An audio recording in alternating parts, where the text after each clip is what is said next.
بسم اللہ الرحمن الرحیم۔ السلام علیکم ورحمۃ اللہ۔ اسٹوڈنٹس، 8th کلاس کی اسلامیات لازمی کے ساتھ مبین احمد صدیقی آپ کے سامنے۔ آج ہم 8th کلاس کے تیسرے چیپٹر سیرت طیبہ کا ٹاپک انداز تربیت و تبلیغ پڑھنے جا رہے ہیں۔ آئیے اسے پڑھنے کے لیے بورڈ پر چلتے ہیں۔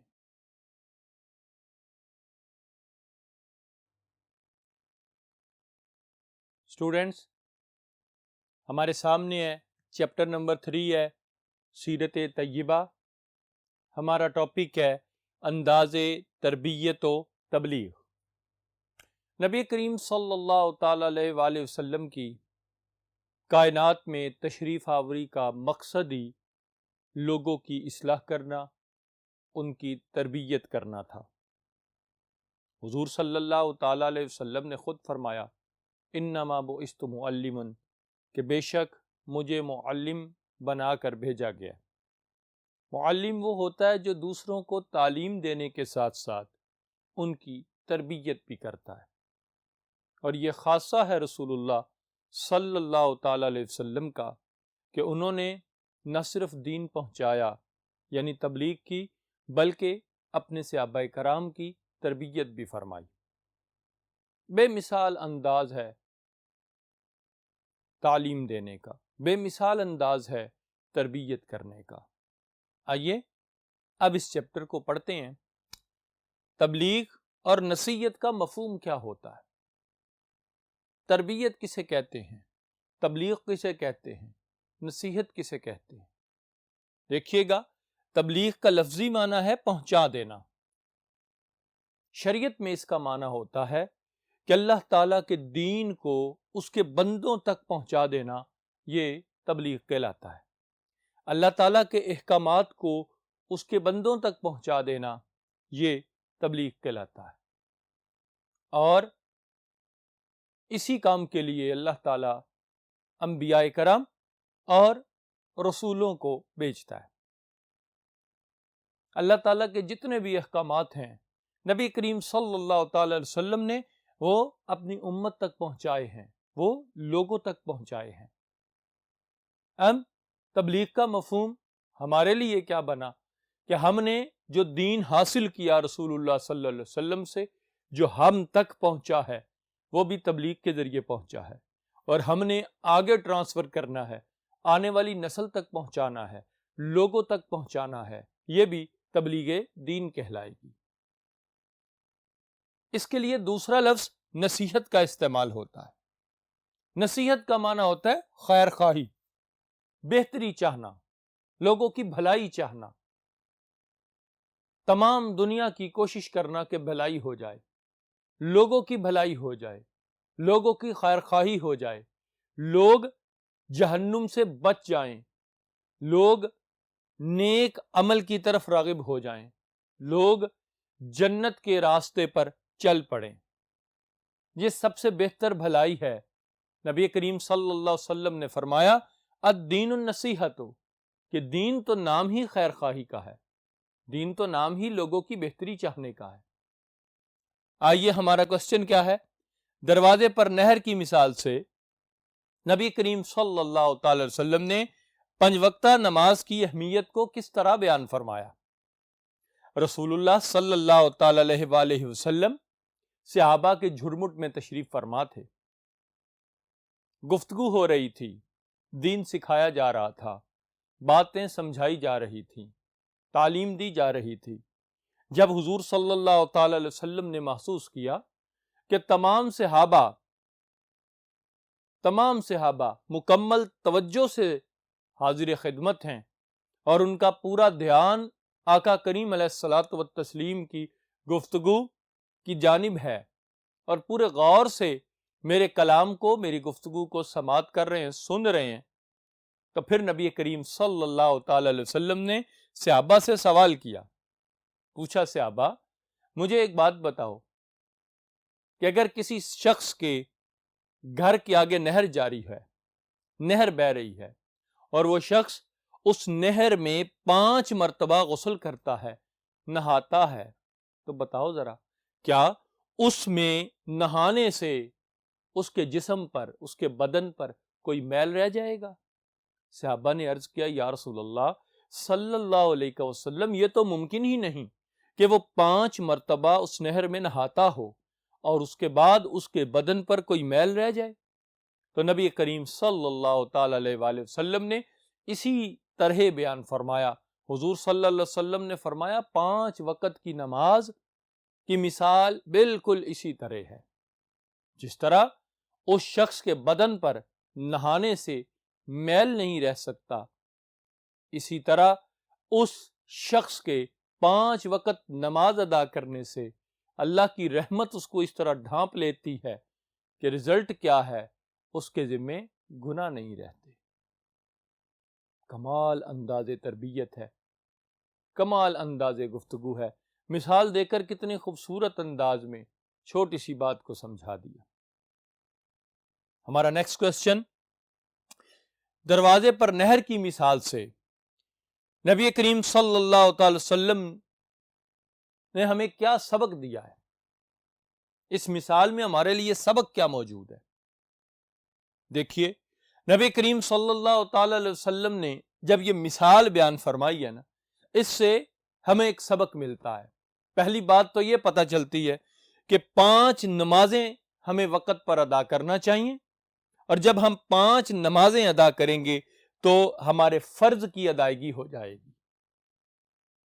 جب ہم 5 نمازیں وقت پر ادا کریں گے تو ان نمازوں کے لیے وضو کریں گے، اور جب وضو کریں گے تو وضو کرنے سے جسمانی پاکیزگی حاصل ہو جائے گی۔ نبی کریم صلی اللہ تعالی علیہ وسلم نے فرمایا کہ جب انسان وضو کرتا ہے، چہرے پہ پانی ڈالتا ہے، چہرے کے گناہ جھڑ جاتے ہیں۔ بازو دھوتا ہے، ہاتھ دھوتا ہے کونیوں سمیت، تو بازو اور ہاتھوں کے گناہ جھڑ جاتے ہیں۔ پاؤں دھوتا ہے، پاؤں کے گناہ جھڑ جاتے ہیں۔ یعنی وضو کرنے سے انسان کو جسمانی پاکیزگی نصیب ہو جاتی ہے، اور نماز کی ادائیگی سے اور وضو سے جو فائدہ ہوا وہ کیا کہ روحانی پاکیزگی نصیب ہو جاتی ہے۔ جب انسان نماز ادا کرے گا، وضو کرے گا، جسمانی پاکیزگی حاصل ہو گئی۔ جب نماز کی ادائیگی کرے گا، نماز کے لیے کھڑا ہوگا تو روحانی سکون نصیب ہو جائے گا، اس کی روح پاکیزہ ہو جائے گی، اس کی روح میں تازگی آ جائے گی، اور ہمارے فرض کی ادائیگی ہو جائے گی۔ نیکسٹ ہمارا کوسچن، نبی کریم صلی اللہ تعالی علیہ وآلہ وسلم نے خزاں رسیدہ درخت کی مثال دے کر حضرت ابو ذر غفاری رضی اللہ تعالی عنہ کو کیا بات سمجھائی؟ اس کا جواب دیکھیے گا۔ حضور صلی اللہ تعالی علیہ وآلہ وسلم حضرت ابو ذر غفاری رضی اللہ تعالی عنہ کے ساتھ باہر تشریف لے گئے۔ حضرت ابو ذر غفاری فرماتے ہیں میں حضور کے ساتھ باہر تشریف لے گیا، میرے آقا کریم علیہ الصلوۃ والتسلیم تشریف لے جا رہے ہیں، میں حضور کے ساتھ ساتھ چل رہا ہوں۔ آگے درخت آئے اور موسم خزاں کا تھا، جس کی وجہ سے وہ درختوں کے پتے جو تھے وہ جھڑ رہے تھے خزاں کے موسم کی وجہ سے۔ میرے آقا کریم صلی اللہ تعالی علیہ وسلم نے حضرت ابو ذر غفاری فرماتے ہیں مجھے فرمایا ابو ذر، میں نے کہا یا رسول اللہ، عرض کیا یا رسول اللہ میں حاضر ہوں صلی اللہ علیہ وسلم۔ نبی کریم صلی اللہ علیہ وسلم کے میں اور قریب ہو گیا۔ حضور صلی اللہ علیہ وسلم نے درخت کی 2 ٹہنیوں کو پکڑا اور پکڑ کر اس طرح ہلایا۔ حضور صلی اللہ علیہ وسلم کے اس ہلانے سے اس درخت کی ٹہنیوں کے جو پتے تھے وہ کثرت سے جھڑنے لگے۔ جب وہ کثرت سے جھڑے تو نبی کریم صلی اللہ علیہ وسلم نے فرمایا اے ابو ذر، دیکھو جس طرح اس درخت کی ٹہنی کے پتے تیزی سے جھڑ رہے ہیں، جب بندہ نماز ادا کرتا ہے، رب کی بارگاہ میں کھڑا ہوتا ہے تو نماز پڑھتا ہے، اس کے گناہ بھی اس طرح جھڑ جاتے ہیں جس طرح اس ٹہنی کے پتے جھڑ رہے ہیں۔ حضرت ابو ذر غفاری فرماتے ہیں یہ بات دیکھ کر مجھے احساس ہو گیا کہ حضور صلی اللہ علیہ وسلم کا انداز تبلیغ کیسا ہے، انداز گفتگو کیسا ہے، سمجھانے کا طریقہ کیسا ہے۔ محسن انسانیت نبی کریم صلی اللہ تعالی علیہ وآلہ وسلم کے انداز سے، تربیت کرنے کے اس طریقے سے معلوم ہوا کہ حضور صلی اللہ علیہ وسلم کس طرح چھوٹی چھوٹی مثالوں سے بڑی بڑی باتیں سمجھا دیا کرتے تھے۔ آئیے نیکسٹ کوشچن کے لیے دوسرے بورڈ پر چلتے ہیں۔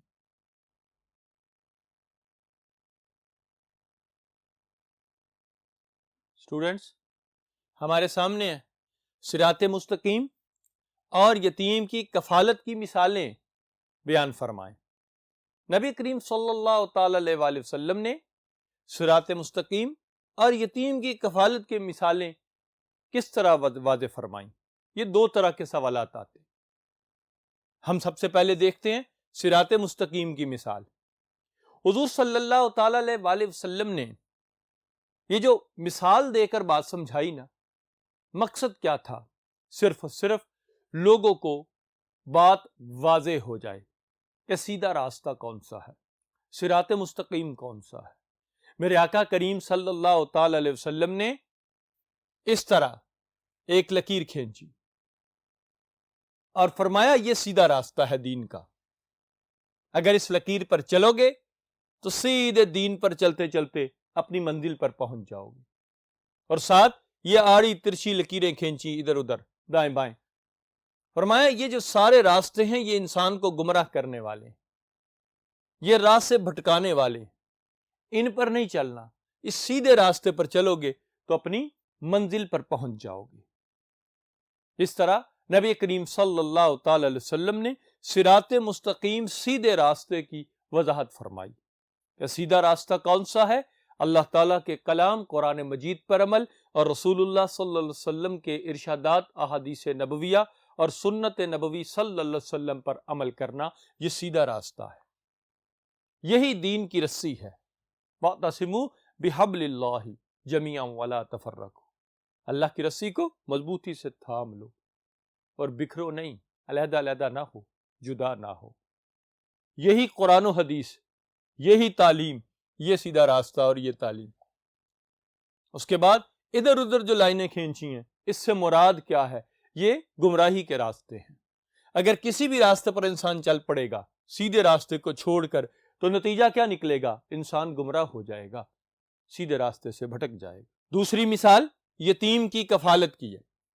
نبی کریم صلی اللہ تعالی علیہ وسلم نے یتیم کی کفالت کی مثال بیان فرمائی کہ اگر کوئی یتیم کی کفالت کرتا ہے، یتیم کے سر پر ہاتھ رکھتا ہے، یتیم کی پرورش کرتا ہے، اس کی ضروریات زندگی اس وقت تک پورا کرتا ہے جب تک کہ وہ بڑا ہو جائے، تو پھر اس کی شان اور عظمت کو نبی کریم صلی اللہ علیہ وسلم نے بیان فرمایا۔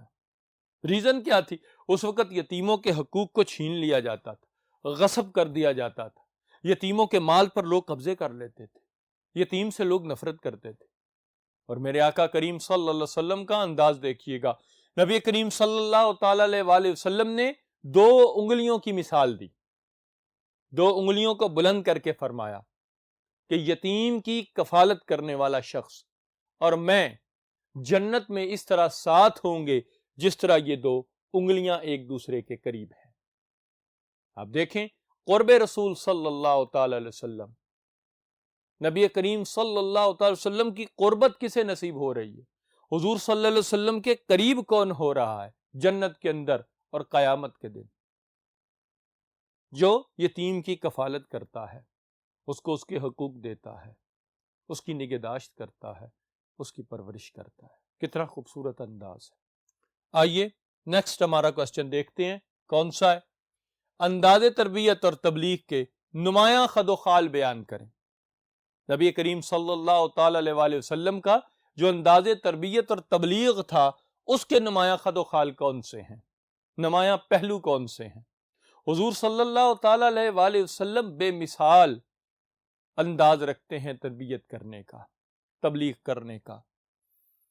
نبی کریم صلی اللہ تعالی علیہ وآلہ وسلم کا انداز گفتگو ایسا تھا کہ جب کسی بات پر آقا کریم صلی اللہ علیہ وسلم زور دینا چاہتے تھے تو اس بات کو بار بار دہرایا کرتے تھے، بار بار دہراتے تھے۔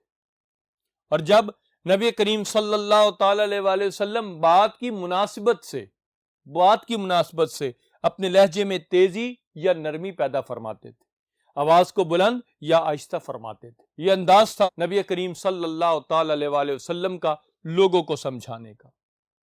اور لوگوں کو متوجہ کرنے کے لیے، لوگوں کی توجہ اپنی طرف دلانے کے لیے کبھی نبی کریم صلی اللہ علیہ وسلم سوال فرماتے تھے اور کبھی اپنے کیے ہوئے سوال کو بار بار دہرایا کرتے تھے، ایک دو بار دہراتے تاکہ لوگ مکمل طور پر توجہ کریں۔ نبی کریم صلی اللہ تعالی وسلم بات کو لمبا نہیں فرمایا کرتے تھے، نبی کریم صلی اللہ تعالی علیہ وسلم مختصر الفاظ استعمال فرماتے، آپ صلی اللہ علیہ وسلم کے الفاظ مختصر ہوتے تھے اور کلام آپ صلی اللہ علیہ وسلم کا جامع ہوتا تھا۔ اس طرح مختصر الفاظ کے اندر حضور صلی اللہ تعالی علیہ وسلم کسی بات کا مکمل مفہوم ادا فرما دیا کرتے تھے۔ گفتگو میں الفاظ ٹھہر ٹھہر کر ادا فرماتے تھے، اور اس کی وجہ کیا ہوتی تھی کہ سننے والا جو ہوتا تھا وہ آسانی سے اسے یاد کر لیا کرتا تھا۔ یہ نبی کریم صلی اللہ تعالی علیہ وآلہ وسلم کا انداز تکلم تھا، انداز گفتگو تھا۔ حضور صلی اللہ تعالی علیہ وآلہ وسلم اپنے جملوں میں الفاظ نہ کم استعمال فرماتے تھے نہ زیادہ، مختصر گفتگو مگر جامع کلام۔ کسی کا نام لے کر کبھی آپ صلی اللہ علیہ وسلم تنقید نہیں فرماتے تھے، پوائنٹ آؤٹ نہیں فرماتے تھے کہ بھئی آپ نے ایسا کیوں کیا یا آپ نے ایسا کیوں کیا۔ اس کا مقصد کیا تھا کہ کسی کی عزت نفس مجروح نہ ہو، کسی کی عزت نفس مجروح نہ ہو، وہ شرمندگی محسوس نہ کرے محفل کے اندر۔ عام طور پر نبی کریم صلی اللہ تعالی علیہ وسلم نے جب کوئی بات سمجھانی ہوتی تھی تو پھر نام لیے بغیر مثال دے کر بات کو بیان فرما دیتے تھے، تاکہ سمجھنے والا وہ سمجھ بھی جاتا تھا، اسے علم بھی ہو جاتا تھا کہ ہم نے کیا غلطی کر لی۔ گفتگو میں حضور صلی اللہ تعالی علیہ وسلم کی مسکراہٹ شامل حال رہتی تھی، کلام کرتے مسکراتے، اور یہی وہ ادا تھی جس ادا کو دیکھنے کے لیے صحابہ تڑپا کرتے تھے کہ کب حضور گفتگو فرمائیں، چہرے پہ تبسم آئے، چہرے پہ مسکراہٹ آئے اور ہم دیدار کریں، کیونکہ یہ ادا اتنی بے مثال تھی کہ اسی ادا نے دشمنوں کو اپنا بنا ڈالا تھا، اسی ادا نے غیر مسلموں کو، نفرت کرنے والوں کو خادم، غلام اور محبت کرنے والا بنا لیا تھا۔ نبی کریم صلی اللہ تعالی علیہ وآلہ وسلم کبھی بغیر دلیل کے بیان نہیں فرمایا کرتے تھے، ہر بات کو دلیل کے ساتھ بیان فرماتے تھے۔ اسٹوڈنٹس، یہ ہمارے آقا کریم صلی اللہ تعالی علیہ وآلہ وسلم کا انداز تبلیغ تھا، انداز تربیت تھا، انداز نصیحت تھا۔ اگر آپ اس لیکچر کو غور سے سنیں گے تو کوئی ایسی وجہ نہیں کہ آپ ہر سوال کا جواب جو اس چیپٹر کے بارے میں ممتحن آپ سے پوچھے گا نہ دے سکیں۔ غور سے دیکھیے گا، اسے اچھی طرح سمجھیے گا۔ نیکسٹ لیکچر میں نیکسٹ ٹاپک کے ساتھ پھر ملیں گے، تب تک کے لیے اللہ حافظ۔